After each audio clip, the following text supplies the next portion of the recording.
Fala galera, Tempo de Mesa podcast para você. Estamos aqui nessa noite maravilhosa e especial. E por que não, cara? É um dia maravilhoso assim, para nós, enquanto equipe aqui do Tempo de Mesa. E hoje uma visita, um convidado ilustre, né, no Tempo de Mesa. E também para mim muito especial porque é o meu pastor Rodrigo Bussar, aqui da Catedral Emanuel em Resende. Cara, confesso que estou aqui, pastor, meio nervoso porque, né, para mim é uma pessoa muito especial. Não por ser quem é, mas por ser, né, tocar o nosso coração com aquilo que Deus tem, né, traz para o Senhor, o Senhor traz para nós.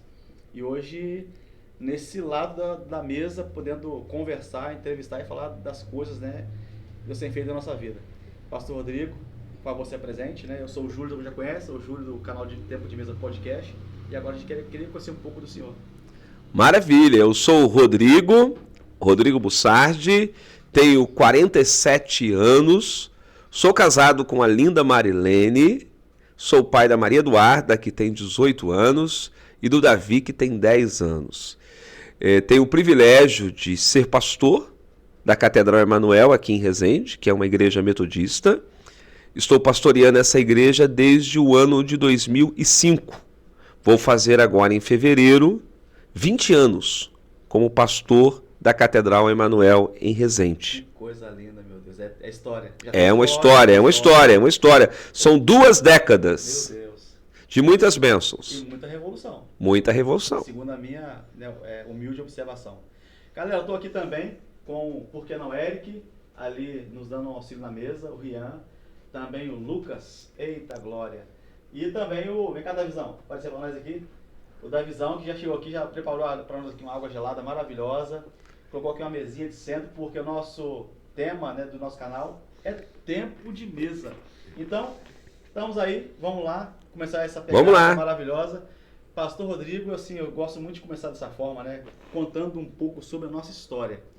Porque a nossa história é quem diz, né, quem somos e por que somos, né? Exatamente. Então, me conta um pouquinho da sua história de vida. Com muito prazer. Rodrigo, né? Sim. Então, eu sou natural de Santo Antônio de Pádua, norte fluminense do estado do Rio, mas eu sou natural não da cidade, né? Eu nasci na zona rural. Então, eu sou oriundo da zona rural. Posso dizer que eu sou caipira. Eita!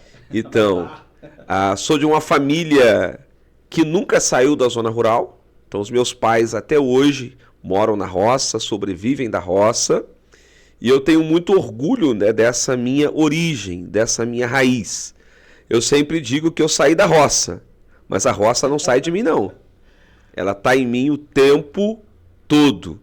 E eu tenho muita alegria, né, muita honra de ser filho do Nelinho e da Marlene.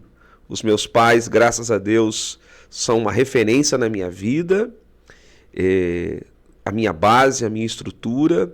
E eu cresci ali na roça e quando eu fui para a 5ª série, né? Antigamente era a 5ª série que a gente falava, hoje é o 6º ano, né? 6º ano. Mas antigamente o ensino fundamental ia até a 4ª série, na 5ª série a gente já... Fazia uma graduaçãozinha ali. Isso. E até a 4ª série eu estudei na zona rural. Na 5ª série, eu fui estudar na cidade. E aí eu fui morar com a minha avó, que já morava na cidade. A minha avó também é da zona rural, mas nesse tempo ela já estava morando na cidade. E eu ficava com a minha avó, a dona Anitta, de segunda a sexta. Sábado e domingo eu ia para a roça. Voltava para a roça. Papai da mamãe. Isso. Com a minha avó, eu passei a ir mais na igreja. Porque morando na roça a gente ia muito pouco aos cultos. Então eu não tinha amizades na igreja, né? Eu não tinha convivência na igreja. Porque ia, tipo, uma vez por mês. A igreja lá da zona rural que eu frequentava, muito pequenininha, né? Com poucas pessoas. Então eu não tinha muita convivência no dia a dia do corpo de Cristo. E a minha avó era uma pessoa muito apaixonada pela igreja, que ia em todos os cultos, que participava muito, que era muito envolvida. E eu comecei esse movimento com a minha avó. Com isso eu fiz muitas amizades, criei realmente um laço, né, espiritual com muitas pessoas. Com isso eu comecei a crescer espiritualmente. Muda completamente. Então, todo o discípulo de Jesus, toda a discípula de Jesus, ele precisa viver em comunhão com o corpo de Cristo. Não dá para você crescer espiritualmente sem uma igreja local, sem você estar inserido no corpo. Hoje, inclusive, a gente ouve muitas pessoas dizerem, né? Eu não preciso da igreja, eu não preciso congregar, eu não preciso de líder, eu não preciso de pastor. Isso é um grande engano. Nós precisamos de líderes, nós precisamos de pastores, nós precisamos ter a igreja local. E lá na igreja local de Pádua, Igreja Metodista Central de Pádua, eu comecei a ter grandes experiências com Deus. Pádua é Minas? Não, Pádua é interior do estado do Rio. Perto de Campos, Itaocara, Miracema. Sim. E os nossos adolescentes, os nossos juvenis naquela época, começaram a ter grandes experiências com Deus. E algo que marcou muito a nossa geração foi um retiro que a nossa igreja fez junto com a Igreja Central de Nova Friburgo, que já era uma igreja que estava num nível de avivamento muito maior do que nós. Nós chegamos naquele retiro, eu deveria ter uns 13, 14 anos, e ali a gente viu o sobrenatural de Deus. Pessoas sendo batizadas com o Espírito Santo, orando em línguas, profetizando, um louvor com muita liberdade espiritual. E ali nós tivemos um impacto espiritual. Nós voltamos para a nossa igreja e nós começamos a buscar. E o que eu mais queria... Acendeu a chama. O que eu mais queria era o batismo com o Espírito Santo. E aconteceu. Numa reunião, numa pequena reunião, no salão social da igreja, onde alguns jovens estavam orando, alguns adolescentes, eu fui batizado com o Espírito Santo. E eu recebi o dom de orar em línguas. E ali, algo poderoso aconteceu. Então, eu era um adolescente, um juvenil, que já estava experimentando o poder de Deus, o batismo com o Espírito Santo, e eu comecei a me envolver com os adolescentes, comecei a pregar, comecei a me envolver na evangelização, no discipulado, comecei a participar e a trabalhar na vida da igreja. E isso foi me trazendo experiências com Deus e me trazendo uma certeza de que Deus tinha um chamado para a minha vida. Isso você tinha mais ou menos quantos anos, mais ou menos? Então, começou por volta de 14 e foi amadurecendo, com 16, 17 anos eu já estava pregando. O senhor nunca se afastou da igreja? Nunca me afastei. E aí, com 18 anos, eu assumi 100% que eu tinha o chamado de Deus para ser pastor. Mas como que o chamado de Deus para ser pastor aconteceu na minha vida? No dia a dia da igreja local. Inclusive, a minha igreja local começou a reconhecer isso. As pessoas vinham a mim e diziam: Rodrigo, você tem um chamado de Deus para ser pastor. Porque viam a minha conduta, eu era alguém comprometido no cuidado espiritual das pessoas. Geralmente quando alguém chega para mim e fala assim, Júlio César, eu tenho um chamado de Deus para ser pastor. Falo, que beleza, você está pastoreando quem? Porque se a pessoa tem um chamado, sim, a pessoa já exerce. Sim. Aí geralmente alguns já dizem logo, estou pastoreando fulano, fulana, fulano, mas alguns ficam sem saber o que responder. Eu falo, olha, não é porque você prega, não é porque você canta, não é porque você lidera tão bem que você tem um chamado para ser pastor. Se todo mundo tivesse chamado para ser pastor, não teria na igreja ministério de louvor, não teria ministério de ação social, não teria ministério de mídia. Cada um tem um chamado. Verdade. Então ali nasceu o meu chamado. Eu amadureci esse chamado nesse ano, né, que eu estava com 18 anos. E no ano seguinte, eu me matriculei na Faculdade de Teologia da Igreja Metodista na época, que acontecia no Instituto Bennett, o Seminário César da Curso Filho, e eu comecei o seminário em 1996. Quase foi ali, né? E aí foram 4 anos, terminei em 1999, sendo que em 99, no último ano, eu já comecei a pastorear numa categoria que na época era chamada de pastor acadêmico. Pastor acadêmico era o seminarista de último ano que podia exercer uma prática pastoral como pastor auxiliar. E eu fui pastor auxiliar na igreja de Itaipu, Niterói. Fui ser auxiliar do saudoso pastor Arlindo Mendes. Isso foi o ano de 99. No ano de 2000 eu já estava formado, já estava noivo e fui nomeado para a igreja do Catete, como pastor auxiliar também. Rio de Janeiro. Rio de Janeiro. Sim. A igreja do Catete é a primeira igreja metodista no Brasil. É a Catedral Metodista do Rio de Janeiro. E eu já estava noivo da Marilene, com a data marcada de casamento. Nos casamos em abril de 2000, sendo que só fiquei nessa igreja do Catete um ano. Em 2001, eu retorno para Itaipu, Niterói. Agora não mais para ser ajudante, mas para ser o pastor titular da igreja. Muito jovem, né? Não sei exatamente qual era a minha idade, mas era uns 23... 23 anos mais ou menos. Sim. Ou seja, com 23 anos, eu estava pastoreando uma igreja, já com pastor titular, de tempo integral, e fiquei também nessa igreja apenas um ano. Só uma pergunta. O senhor lembra da sensação, seu sentimento nesse primeiro pastorado, pastor Rodrigo, vem pra cá e tal? Como é que foi isso? Então, foi uma experiência muito boa, porque eu tinha certeza da minha vocação. Eu sempre fui muito certo de uma coisa: o Deus que chama é o Deus que capacita. Eu nunca deixei o medo tomar conta da minha vida. Se Deus me chamou, Ele vai me capacitar. Eis-me aqui, vamos. Mas esse desejo, essa certeza, eu acho que ela só é construída através de palavra, né, pastor Rodrigo? Porque hoje a gente vê muita emoção, né? No vamos que Deus está com a gente, Deus já falou, vamos embora. Hoje eu percebo muita emoção, né, nessas questões, né? E porque falta pouca profundidade na palavra para que a pessoa possa ter essa certeza de que, cara, se Deus falou, vamos embora. É o seguinte,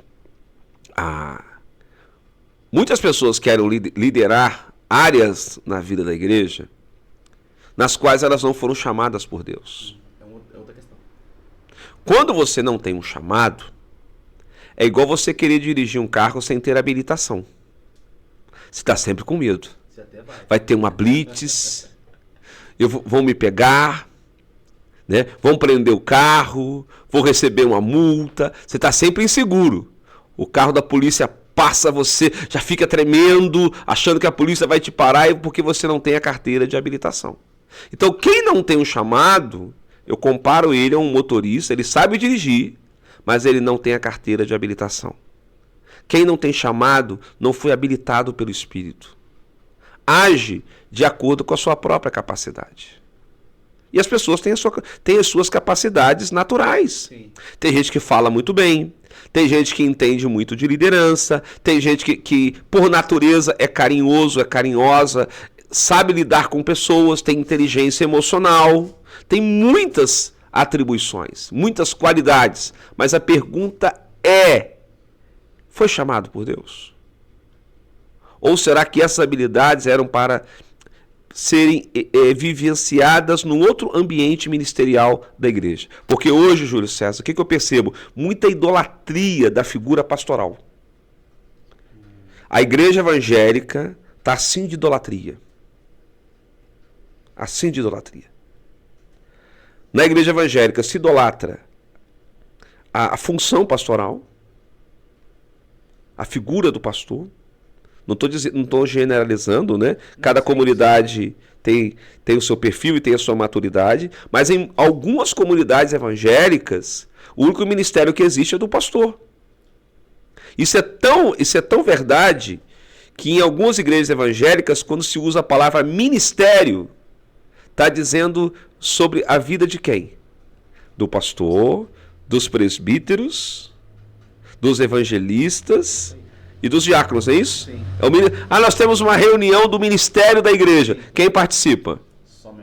Somente esses. Tem ali uma classe de pessoas que estão qualificadas para participar. Biblicamente, o ministério da igreja, ele envolve todas as áreas da igreja.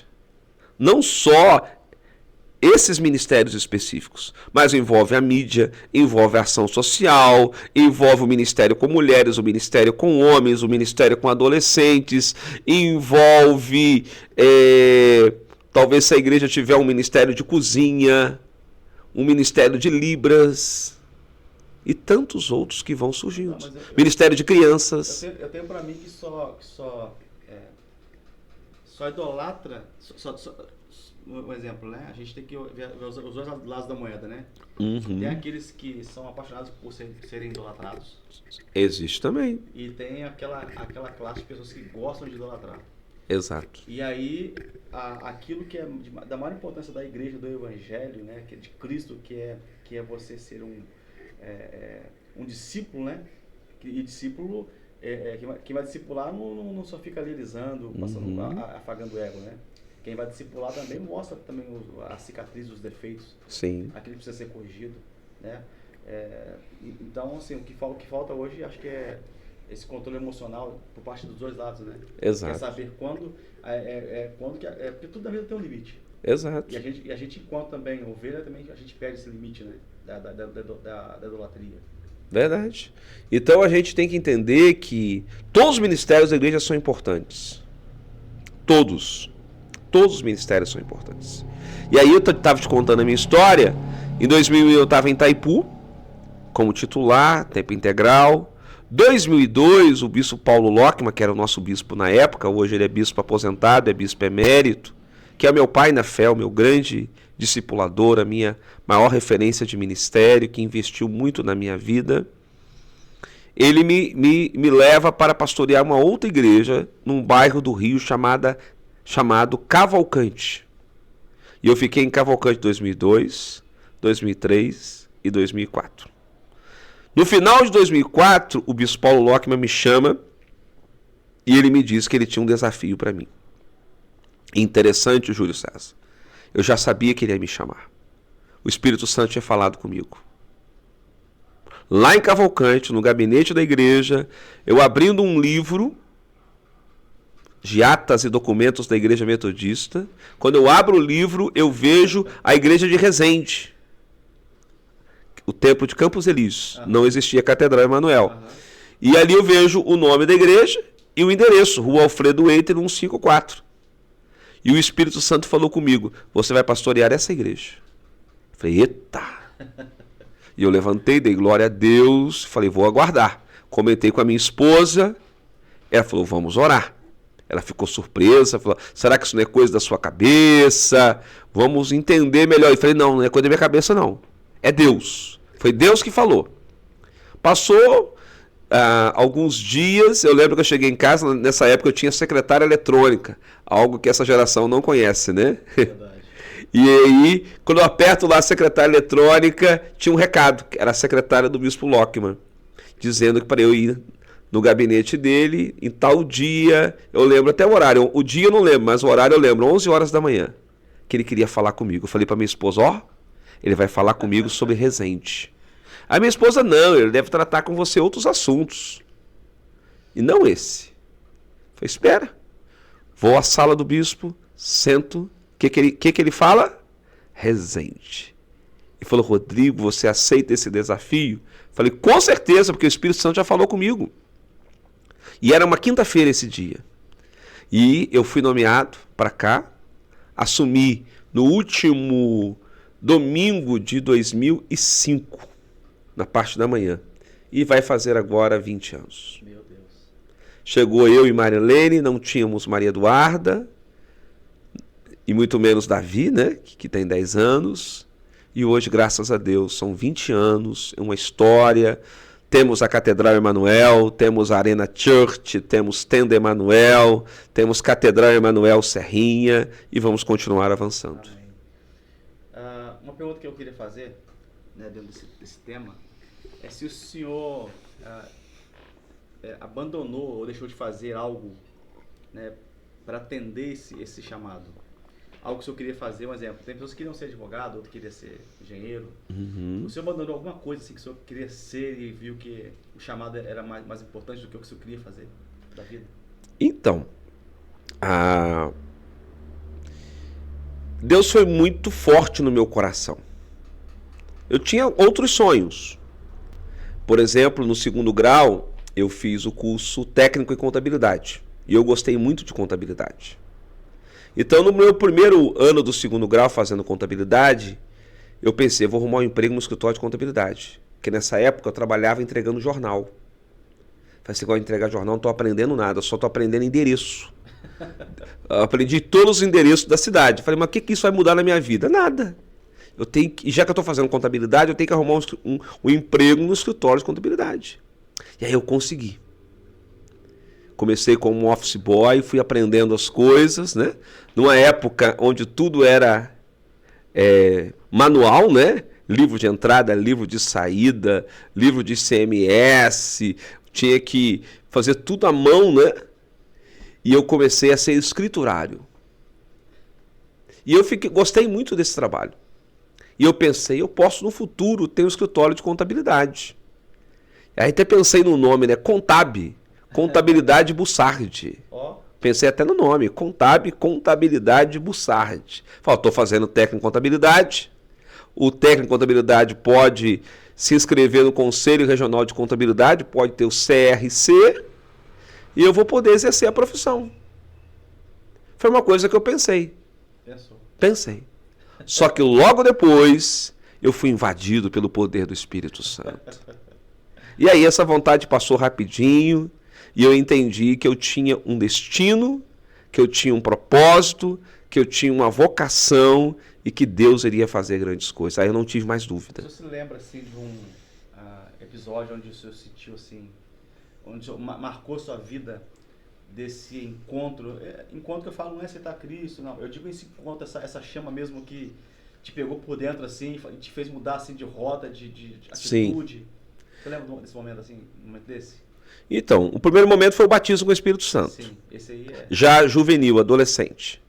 Depois, já jovem, eu fui numa reunião lá na minha cidade de Pádua, da ADONEP, Associação de Homens Evangélicos do Evangelho Pleno.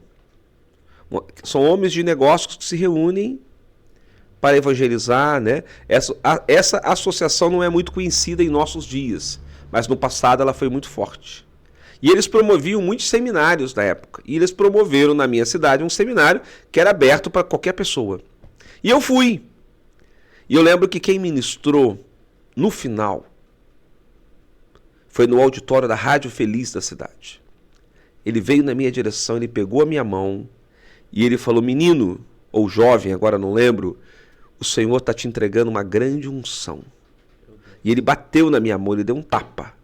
Nisso que ele deu um tapa, eu voei 2 metros para trás. Caí no chão. Fui invadido pela glória de Deus. Ali eu entendi. E ali eu fui marcado com uma unção poderosa de Deus. Meu Deus, pastor.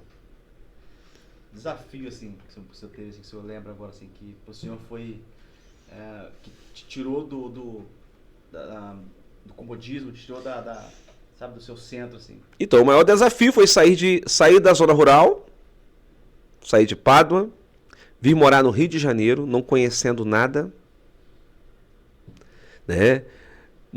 Não existia nessa época tecnologia como a gente tem hoje. Hoje a gente pega o celular, né?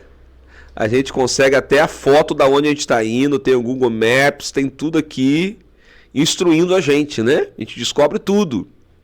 Eu falei, meu Deus, como é que eu vou saber? Eu fui morar com uma tia. Como que eu vou saber o ônibus que eu pego, aonde eu desço, né? Tudo tão grande, né? Tão tumultuado, com tanta gente. Diferentaço, né? Muito diferente. Tudo que você vê na vida, mas Deus é tão bom que eu fui morar com a minha tia. Essa tia, ela me ajudou muito. E ajuda até hoje, porque ela é uma bênção na minha vida. Tia Maria, tia Eli. Tia Eli já faleceu.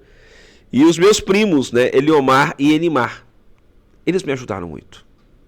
Eu lembro que quando eu fui fazer o vestibular, a Elimar foi junto comigo, ficou me esperando, né? E me ajudou o tempo todo. No dia que eu fui fazer a matrícula, o Eliomar me levou. E nesse dia que eu fui com a Elimar, e nós fomos de ônibus, ela foi me ensinando, olha, Rodrigo, você vai pegar um ônibus aqui.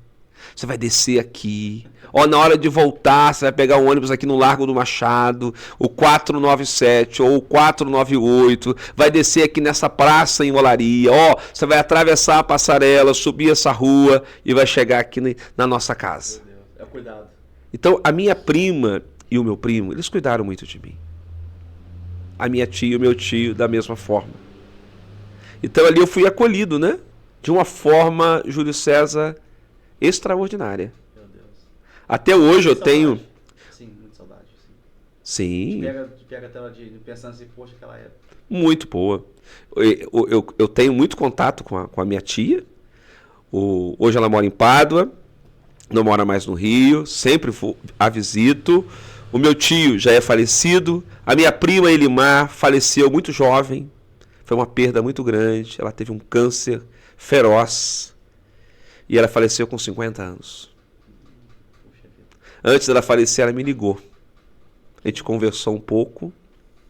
E logo depois, ela se internou, dentre as muitas internações, ela se internou e veio a óbito. Era uma irmã. Era uma irmã. Arrasa a gente por dentro, né? Sim, eu estava num retiro, lá em Pedra Sonora, quando eu recebi a notícia de que a minha prima tinha falecido. Eu parei tudo, peguei o carro, viajei para o Rio, cheguei lá em Olaria, no hospital, encontrei a minha tia, o meu tio, né? E ali nós fomos para Pádua, o corpo foi levado para Pádua, foi sepultado lá, e foi um momento muito triste. Mas essa prima, ela foi chave na minha vida. Meu Deus. Assim, eu vou fazer uma perguntinha mais machada, mas eu queria primeiro saber assim, um hobby que o senhor tem hoje. Né, a gente precisa disso, né? Pra gente conseguir ter até um pouco mais de saúde, né? Mas qual que é o seu hobby hoje? Assim, Então, o que eu mais gosto de fazer, e faço isso junto com o Davi, o meu filho, é andar a cavalo. Eu já vi esses vídeos. Né? Sou apaixonado por cavalo.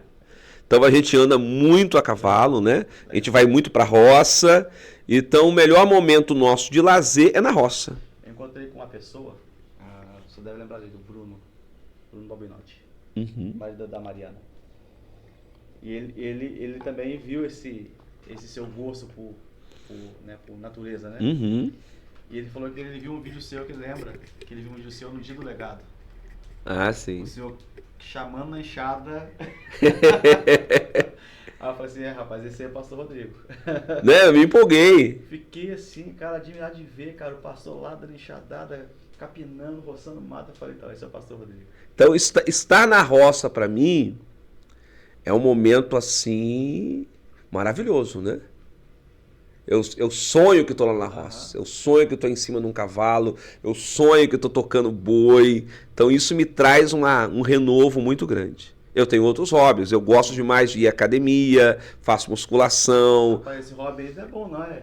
É ótimo, você não gosta? Pastor, eu queria gostar de academia, cara. Tem que gostar, cara, musculação é vida. Só pra você ter ideia, hoje a minha esposa vai trabalhar 10 horas.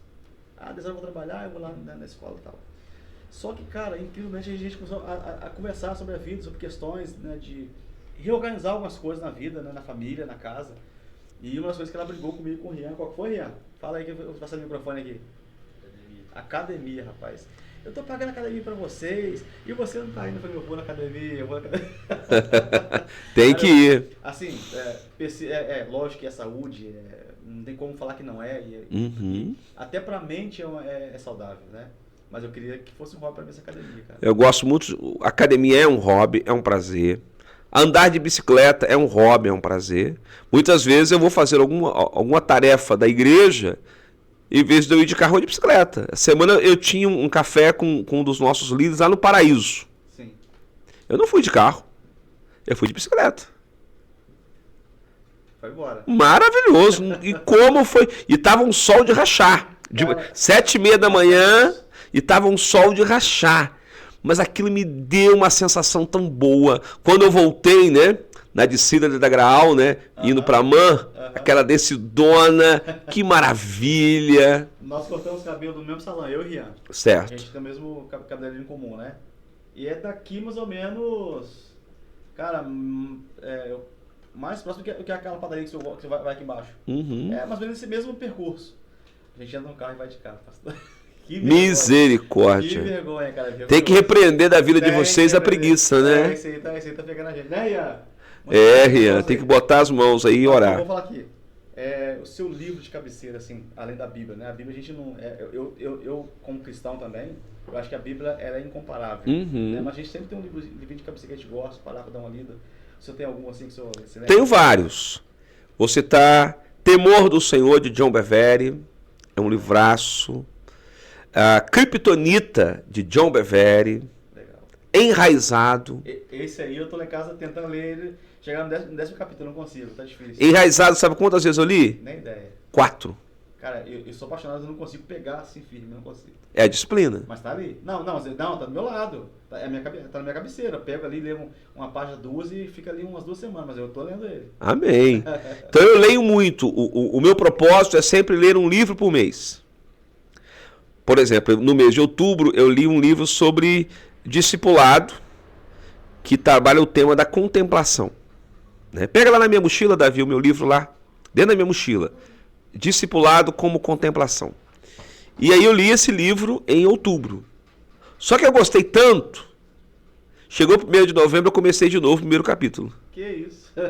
Vou terminar agora novembro, né? Hoje ainda vou ler.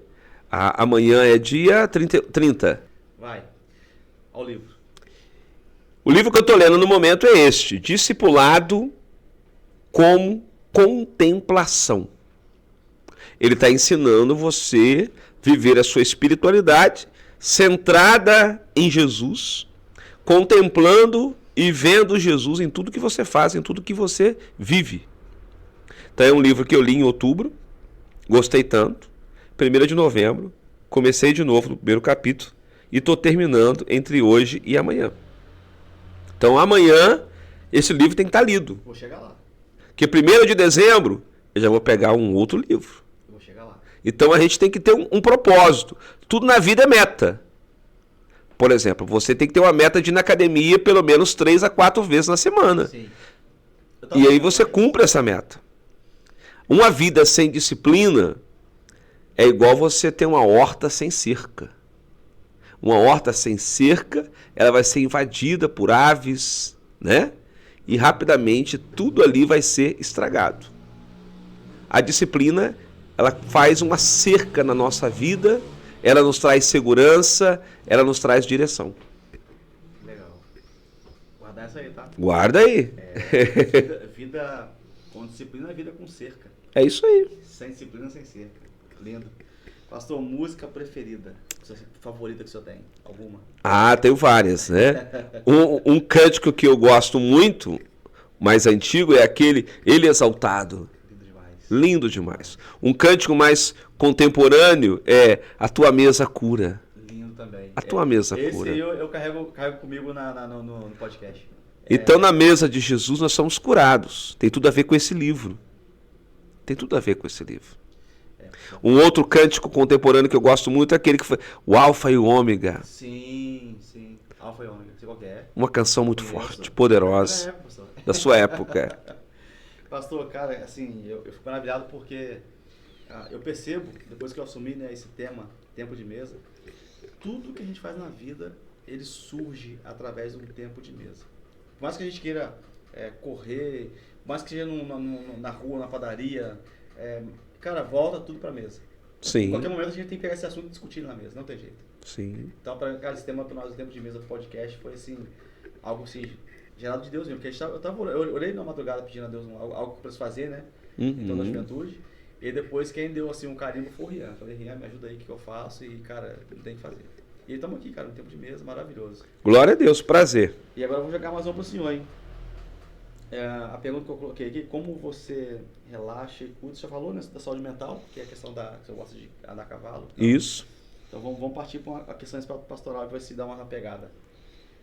Cara, o senhor já inspirou quase todas. Por exemplo... Sou esperto, varão. Que o inspirou, já falou. Aí, o varão responde tudo. Qual a mensagem central que você gostaria de transmitir para os nossos jovens, assim, pastor? Sim. A mensagem é a seguinte: não queira conhecer o mundo. A minha oração é que os nossos jovens não queiram conhecer o mundo. É a oração que eu faço pelos meus filhos.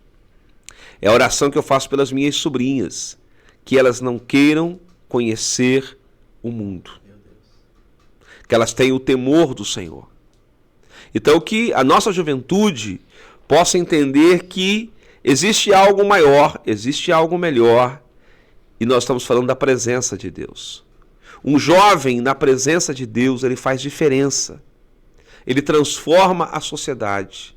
Mas o jovem, ele não pode ser apenas um religioso. O jovem precisa ser um discípulo de Jesus. A minha oração é que cada jovem que está aqui nos acompanhando, né, no YouTube, nesse podcast Tempo de Mesa, é que cada jovem seja de fato um discípulo, uma discípula de Jesus. Alguém que nasceu de novo em Cristo. Alguém que está compromissado com a palavra. Alguém que produz o fruto do Espírito. Meu Deus, impactante. E ao mesmo tempo traz muita reflexão, porque Sim. que não queira conhecer, porque parte da pessoa em si, né, que não queira conhecer o mundo. É isso aí. Pastor Rodrigo, como o senhor vê assim, a igreja evoluindo nos próximos anos? Você tem alguma visão da igreja para daqui a algum tempo? Eu tenho muitos sonhos com a igreja. Essa minha pergunta também se deu porque eu tive um culto com o senhor, não lembro qual culto que foi, e o senhor falou sobre isso. Foi no culto de liderança, o senhor falou sobre isso.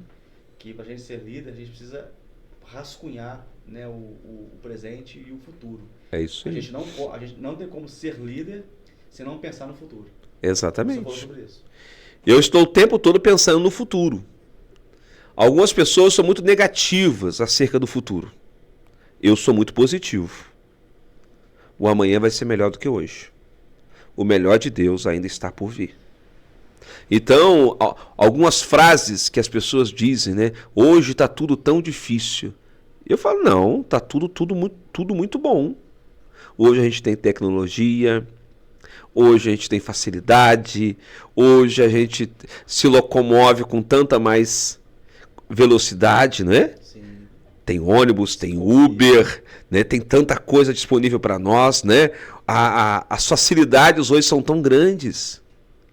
Os pregadores de antigamente, eles não tinham celular, eles não tinham WhatsApp, eles não divulgavam os seus projetos no Instagram, e eles faziam grandes coisas para Deus. Imagina se John Wesley, fundador do metodismo, tivesse internet. Ele teria alcançado muito mais pessoas.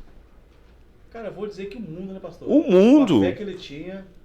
Ele não tinha carro, era no lombo de um cavalo. Está vivo. Não. Mas o que ele deixou... O legado dele está vivo. Agora imagine se ele tivesse internet. E nós hoje temos internet. Só que muitas vezes falta o Espírito Santo. Ele tinha o Espírito Santo. E fez uma grande obra.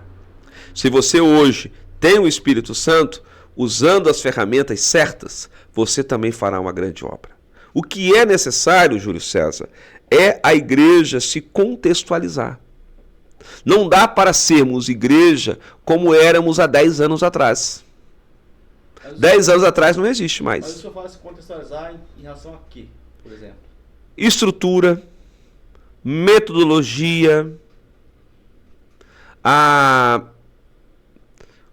igreja precisa hoje usar tecnologia, ela precisa investir em mídia, ela precisa ter rede social, ela precisa transmitir o culto online. Então é a igreja usar todas as ferramentas. Quando eu falo contextualizar, em momento algum estou dizendo para relativizar o evangelho.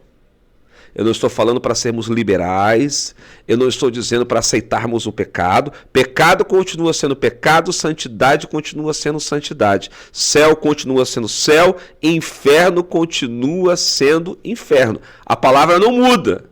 O que muda é a maneira como ministramos a palavra. A maneira que o Rodrigo pregava quando chegou aqui em Resende era uma. A maneira que eu prego hoje é outra. Eu prego a mesma Bíblia, a mesma palavra, as mesmas ênfases, o mesmo temor, a mesma devoção a Jesus, a mesma dependência do Espírito Santo. Só que as ferramentas que eu uso hoje são outras.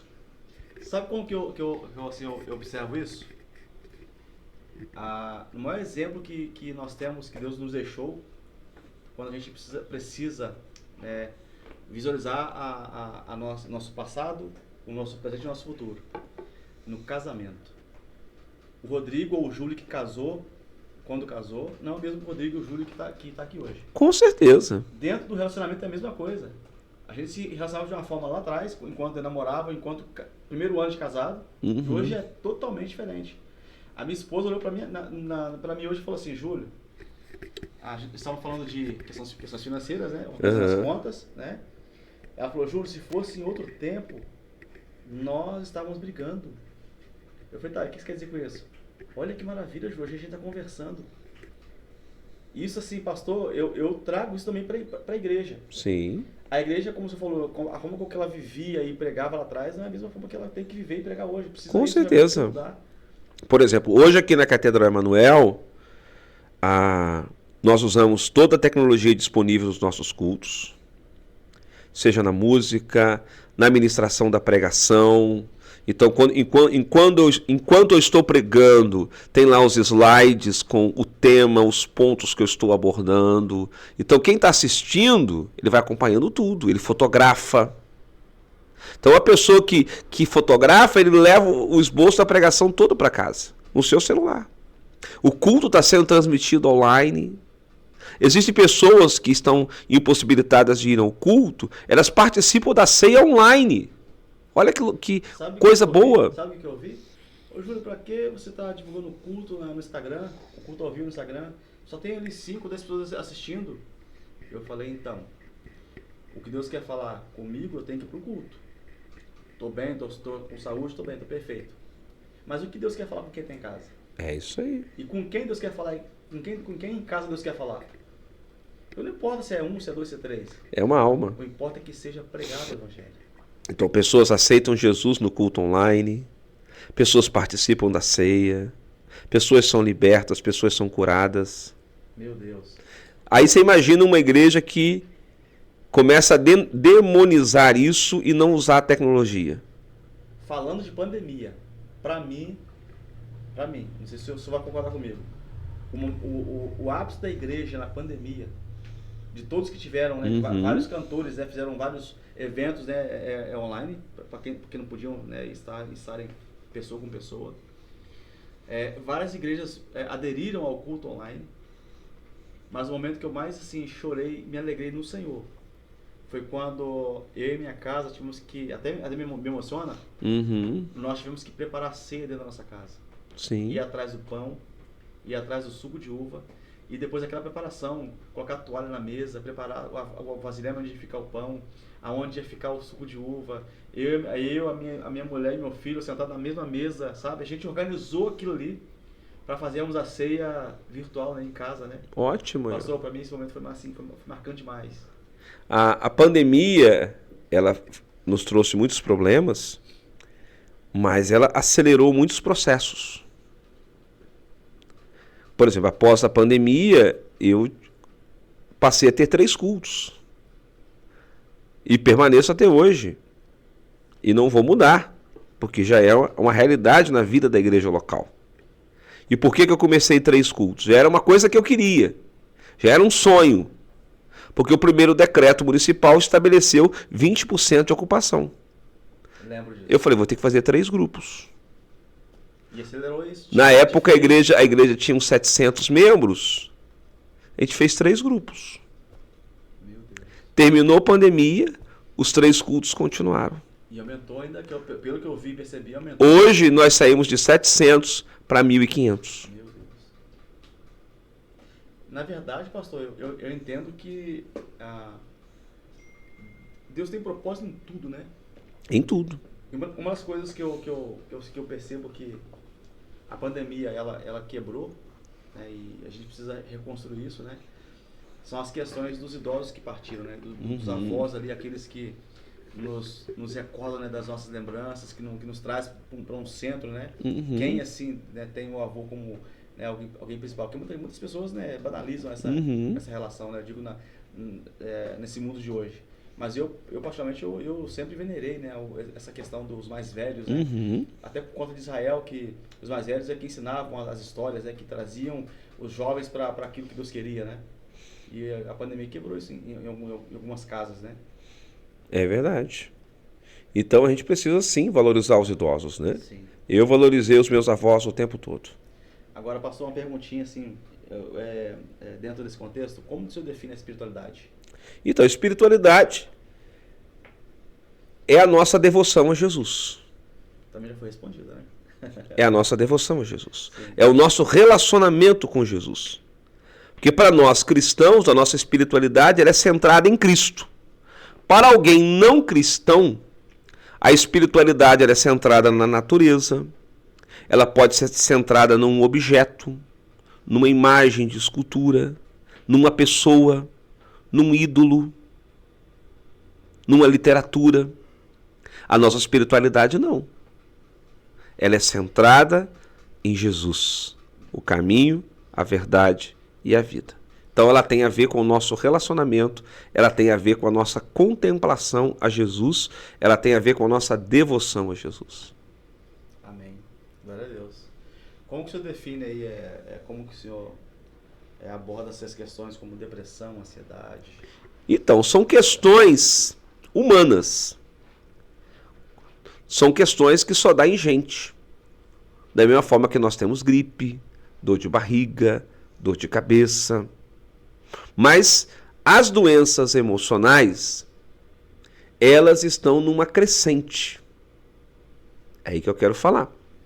Só dá em gente, mas aumentou o número de gente com ansiedade, com depressão, com síndrome de pânico, que são as 3 principais, né? Sim. Doenças emocionais.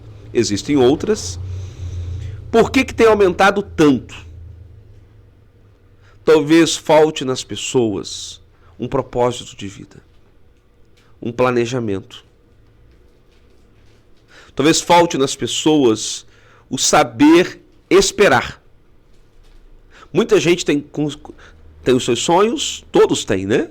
Seus sonhos, seus projetos, mas as pessoas não querem esperar. Então, se eu não consigo esperar, o que acontece? Eu fico o quê? Ansioso. Se eu não me liberto da ansiedade, o que acontece? Eu fico deprimido. Se eu não trato a minha depressão, o que vai acontecer? Terei pânico, terei medo. Então é um abismo levando a outro abismo. Agora, como prevenir ansiedade, depressão e pânico? A palavra é contentamento. É planejamento. É relacionamento com Jesus. É relacionamento com as melhores pessoas que Deus nos deu, a começar pela família. Ali estão as melhores pessoas. E você aprender a agradecer. Em tudo. Então tem um problema? Dê graças. Enfrentou uma crise? Dê graças. Se nós, em vez de murmurarmos, agradecermos, nós seremos emocionalmente mais saudáveis. Agora, do que o senhor tem mais medo? Você pode falar pra gente? Medo? Que causa medo, assim. Porque a gente sempre fala, pastor, Rodrigo, Paulo, da catedral, e tipo assim, o senhor é ser humano como qualquer outra pessoa. Ser humano. O meu medo é perder o temor do Senhor, que é o maior problema de um líder. O meu medo é começar a trabalhar e agir no automático. Pior coisa para um líder é quando ele vai no automático. Quando ele perde a devoção. Quando ele perde o temor. Quando ele perde, de fato, a entrega dele diária a Jesus. Por exemplo, um líder que aprendi a pregar, então não preciso mais orar porque eu sei pregar, já perdeu o temor do Senhor. Isso é forte. E esse líder, ele está assinando a derrota dele. Isso é forte. A gente já entrar para os finalmente, pastor. Meu pastor, me fala uma coisa. Falo sim. Do que o senhor tem mais medo? Do que o senhor deve ter mais medo? Já perguntei essa. A pergunta é, do que o senhor tem saudade? Então, eu tenho uma grande saudade do meu irmão, que se chamava Wellington. que era o meu melhor amigo. E ele faleceu aos 40 anos de idade, em 2012. Então, a perda do meu irmão foi algo que mexeu muito comigo, mexe até hoje, e eu tenho muitas saudades dele. Sempre que eu enfrento um desafio, um problema, a primeira pessoa que eu lembro é dele. Mas por que assim? O que você lembra de história que te faz lembrar dele quando tem um desafio assim? Porque ele era um irmão presente. Ele era um irmão que gostava de ajudar. Ele era alguém que se eu ligasse para ele agora e falasse, Wellington, eu tô com um problema aqui em Resende, eu tô precisando disso, daquilo outro, ele ia me aconselhar. Se precisasse vir aqui, ele ia pegar o carro e vir aqui. Quanto tempo tem esse pastor?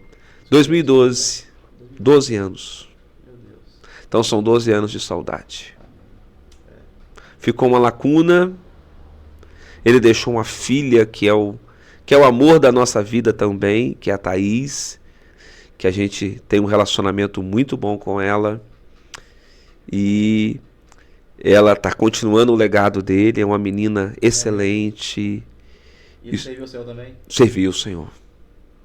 Então essa é a minha maior saudade. Eita, nós. Que morreu muito jovem, né? Sim, aos 40 anos. É como disse o Senhor, é novo.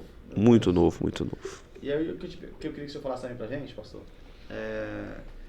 uma mensagem de esperança para a nossa juventude hoje, né, viesse quebrar esse paradigma, né, porque, tipo assim, eu sei que hoje são muito assim, rápido com as coisas, né, que é tudo muito rápido e tal, mas o que é essa palavra para essa nossa galera de hoje? Então, a palavra que eu quero deixar para a juventude é: aprendam a entregar tudo nas mãos de Deus. Salmo 37, verso 5. Entrega o teu caminho ao Senhor, confia nele, o mais ele fará. Então o jovem precisa aprender a entregar. E o jovem precisa aprender a ter um propósito na vida. Eu encontro os jovens sem ambição, sem propósito, sem sonho. Jovens que olham apenas a dificuldade. E alguns dizem, olha, eu até queria, mas eu não tenho dinheiro, eu não tenho recurso, a minha família é assim, o meu pai é assim, a minha mãe é assim, e as pessoas vão se acomodando. Jovem, você não pode estar acomodado. Você tem um Deus que abre portas para você. Você precisa sonhar os sonhos de Deus e acreditar que tudo é possível àquele que crê. Foque nos estudos. Foque primeiramente em Deus. Foque na sua família. Cuide de si mesmo. Fuja das drogas. Fuja do pecado e busque a santidade. Dentro desse tema do pastor, desse texto que ele nos trouxe agora, na minha casa hoje eu fui fazer uma limonada. Eu sempre faço com 2 limões e não fica tão boa assim. Eu sempre achei que alguma coisa não estava legal na limonada, que eu sempre fazia com 2 limões. E hoje eu fui fazer com 1 limão só. E foi a minha melhor limonada. Elogiada por todos, Rian e Adriane. Eu aprendi muito com isso. Para mim, tudo na vida é lição. Sim. Eu percebi que não é a quantidade, mas é quando se coloca o coração, quando Sim. se coloca ali a fé, a esperança, a expectativa. Só dá errado se Deus não quiser. É isso aí. E é interessante que todos os podcasts que eu fiz até hoje, e a gente entrou nesse assunto, na sua maioria, os nossos entrevistados falaram a mesma coisa. Falta de expectativa. Sim. A gente está sempre vendo o que não vai dar certo. A gente nunca vê que pode dar certo. É isso aí. Independente de. Eu só preciso querer fazer. É exatamente. Pode ser que não seja com 2 limões, mas vai ser com 1 só. É isso aí.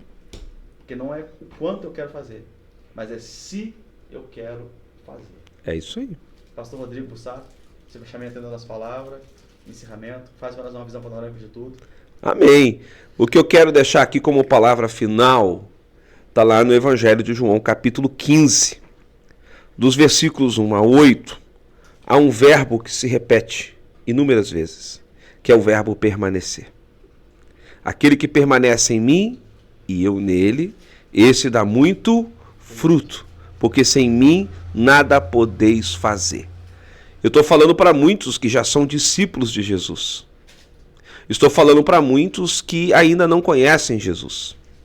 Então, para você que ainda não conhece Jesus, eu quero te convidar a conhecer Jesus, a se apaixonar por Jesus, a se entregar a Ele, a ter Jesus como seu único Senhor e Salvador. Para você que já é um discípulo de Jesus, a palavra é permaneça. Não se desvie da palavra. Não volte atrás. Busque fazer sempre a vontade de Deus. Permaneça orando, permaneça fiel a Deus, permaneça lendo e meditando nas Escrituras, permaneça firme na sua igreja local, permaneça envolvido e comprometido com a sua comunidade local, permaneça fazendo a vontade de Deus. E a última palavra que eu deixo para você é: não pare de buscar viver os planos e projetos de Deus para a sua vida. Pastor, para a gente finalizar, eu queria muito que o senhor concluísse aquilo que a gente havia falado. Falar dos seus livros para nós. Ok, eu estou no 3º livro, indo agora para o 4º, que já está pronto. O primeiro livro foi Limpos de Coração, um livro sobre perdão. Bem-aventurados limpos de coração, porque verão a Deus. O segundo livro foi Poesias de Cristo, uma coletânea de poesias. Gosto de poesias. O terceiro livro foi agora recente, 40 Sementes de Fé. São meditações, são textos que levam as pessoas a meditar nas Escrituras, a orar e a ter um tempo no secreto com Deus. Nesse livro 40 Sementes de Fé, no final de cada devocional tem um QR Code, que a pessoa vai com a câmera do celular, vai direto no Spotify e eu estou orando acerca daquela devocional. Meu Deus. E agora o 4º livro, que já está pronto, né? O seu projeto, só falta ir para a gráfica, é o livro 40 Sementes de Perseverança. São 40 palavras, 40 reflexões, motivando as pessoas a não desistirem dos seus sonhos, dos seus projetos e permanecerem fiéis a Deus. Agora, fala também aqui daquela aquela incrementada também do livro da nossa pastora Marilene, né? Senão... Então, Marilene Varão é a melhor escritora. Marilene, ela escreveu o primeiro livro, que é um livro devocional para este ano de 24, e é um livro devocional que você usa de 1º de janeiro a 31 de dezembro. São 365 mensagens. Uma mensagem muda? Não, ela transforma. Amém. Né? E o livro chegou. Ele aí. Esse foi o de 24. Esse aqui é o de 25, que já chegou. É o mesmo tema, uma mensagem muda, não, ela transforma. É o livro para 2025. É um livro devocional que pode ser adquirido lá na livraria Emanuel, na Catedral Emanuel. E a Marilene também lançou um livro que é um curso, Mulheres que Inspiram, né? E um livro que tem marcado a vida de muitas pessoas. Lá na Catedral Emanuel nós temos um Instituto de Formação Ministerial. Um dos cursos é este aqui, Mulheres que Inspiram. Eu estou aqui com o livro do ano 24, aqui, é esse daqui, ó. Talvez você que está me assistindo aí tenha este livro e está usando ele, né? Até 31 de dezembro você vai usar esse devocional. Então a Marilene, ela escreve sempre para as mulheres. Então a Marilene já está no 3º livro. A Marilene, ela tem um ministério muito relevante na vida da igreja local com as mulheres. Ela é líder no ministério Mulheres que Inspiram. Ela é coordenadora dos cursos de mulheres no Instituto de Formação Ministerial, que tem 3 cursos hoje: Curadas para Curar 1, Curadas para Curar 2 e Mulheres que Inspiram. E na vida secular ela trabalha coordenando no nosso município de Resende o NIAM, que é o Núcleo Integrado de Atendimento à Mulher em Situação de Violência. Então Marilene trabalha com mulheres em situação de violência, Lei Maria da Penha, um tema muito delicado, né? Muitas mulheres que sofrem, né, violência. Ela trabalha isso na vida secular e na igreja ela também trabalha com mulheres, né? Ela exerce um ministério muito relevante na vida da igreja. nos cursos da igreja, qualquer um pode participar? Qualquer pessoa. Inclusive, então, nós temos muitos alunos de outras igrejas e temos também alunos que não são de igreja nenhuma. E descobri que lá também tem aula de judô, algo assim? Temos. Jiu-jitsu. Segunda e quarta. Segunda e quarta nós temos aula de jiu-jitsu às 19h30. Pastor Rodrigo, maravilhoso estar com o senhor aqui nesse dia. Eu que agradeço. Para mim foi muito especial e só veio consolidar aí no nosso projeto, Tempo de Mesa Podcast. Espero que você que está em casa tenha sido tocado aí com a história do nosso pastor Rodrigo.